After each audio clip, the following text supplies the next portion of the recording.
बैलगाड़ी, पहले बैलगाड़ी चलती थी, बैलगाड़ी में बैठी थी। अब जैसे ही बैलगाड़ी आई, ठाकुर जी सामने आकर खड़े हो गए। श्री दामा को बोले कि रोक, पहले तेरी बहू का मुख है ना, मुझे देख ले, मोड़ो दिखा पहले। तो बोले जा देख ले। अब अपनी बहू को कहते हैं कि ये हमारे दोस्त है, कृष्ण इसका नाम है, ये तुम्हारा मुख देखना चाहते हैं, जरा मुख दिखा दो। अब जैसे ही सुना कृष्ण, वैसे ही पहले तो इतना घूंघट था, इतना घूंघट करके बैठ गए।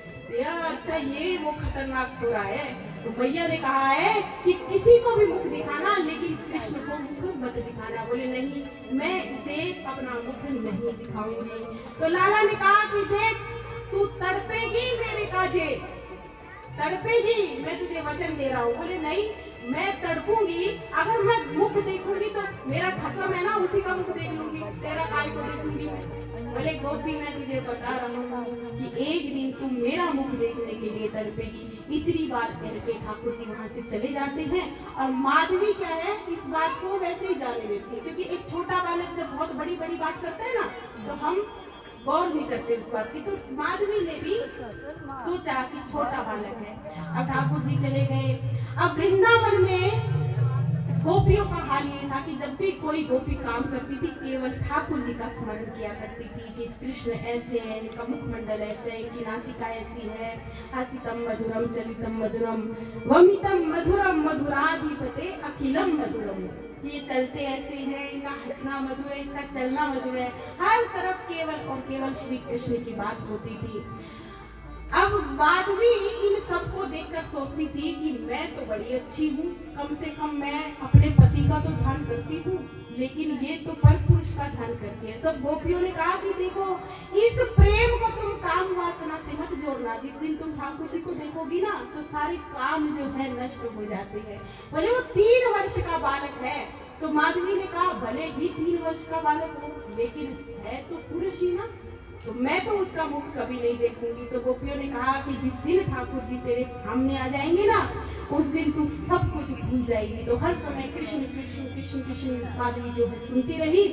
तो माधवी ये प्रयास करती थी कि कृष्ण की उसे याद ना आए, लेकिन क्या सारा दिन जब जिस चीज को हम याद करते हैं ना, तो सपने में भी वही आएगा और नींद भी नहीं आएगी। नींद आएगी तो सपने में दिखेगा, और वैसे तो नींद ही नहीं आती। तो वो स्मरण करती जा रही थी कृष्ण कृष्ण कृष्ण। तो शाम रात का समय है और कृष्ण कृष्ण उसके कानों में गूंज रहा है, क्योंकि ठाकुर जी क्या है, यदि तुम ठाकुर जी को भजोगे ना, तो यदि तुम उनका मुख देखना भी नहीं चाहोगे, तो ठाकुर जी आएंगे स्वयं अपना मुख दिखाने के लिए। ये खासियत है ठाकुर जी की। भजन करोगे ना, ठाकुर जी का नाम लोगे, तो ठाकुर जी का मुख चाहे तुम मत देखना चाहो, लेकिन यदि तुम भक्ति करोगे तो ठाकुर जी स्वयं अपना दर्शन कराने के लिए आएंगे। अब जैसे ही कृष्ण कृष्ण करी, तो नींद नहीं आ रही थी, उठ करके बैठ जाती है। उठकर बैठी है और सोचा आधी रात का समय हो गए, आधी रात का तो समय था, सोचा सुबह हो गई है। तो माधवी मटकी लेकर यमुना घाट पर चली जाती है। मटकी लेके जाती तो देखा कोई भी सखिया, क्योंकि आधी रात का समय था, कोई भी सखी वहां पर नहीं थी। उसने सोचा कि सुबह हो गई है। अब जैसे ही मटकी भर के माधवी खड़ी है, तो ऊंचाई कोई गोपी नहीं नजर आई। इतने में श्याम सुंदर ठुमक ठुमक चलते हुए पीताम्बरी ओढ़े हुए चलते आ रही है। अब जैसे ही माधवी ने देखा, पहले चाल पर मोहित हुई।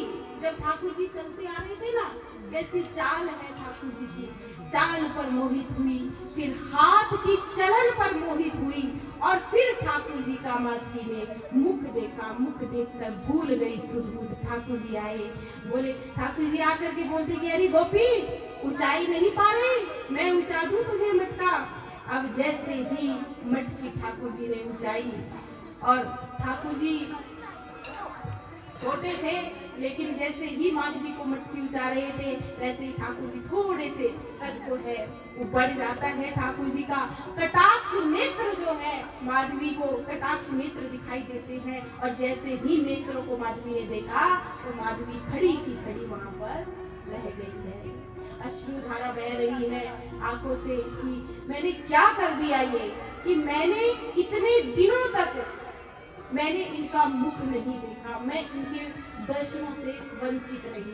और फिर खड़ी की खड़ी, कुछ होश ही नहीं है उसे, ना जा पा रही है, ना आ पा रही है, ना देख पा रही है, ना बोल पा रही है, कुछ नहीं, केवल और केवल रोती रही और अपनी माँ को कोसती है कि मैया ये तूने क्या कर दिया, इतने दिनों तक मुझे श्री कृष्ण के दर्शन से वंचित रखा। और वही माधवी जो है अपने अगले जन्म में क्या बनी थी? मीराबाई। ठाकुर जी ने कहा था ना, तड़पेगी मेरा मुंह देखने के लिए, तो वही माधवी जो है मीराबाई बन करके फिर अपने अगले जन्म में आती है।